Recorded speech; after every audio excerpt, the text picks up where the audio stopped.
Hello, કેમ છો? મજામાં. શું નામ તમારું? વૈશાલી. વૈશાલ. ક્યાંથી આવો છો તમે? સુરેન્દ્રનગરથી. સુરેન્દ્રનગર. હા, ઓકે. શું કરવું છે એમાં? હેર કટ કરવું છે. લેન્થ કેટલી શું કરવું છે?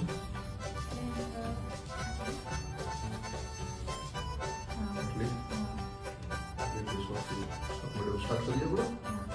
ઓકે. ફાઇનલ લુક તમારો આવું જ કરવું હતું તમારે કે બીજું કંઈ કરવું હતું? આવું જ કરવું હતું. સિરિયસલી? હા, seriously.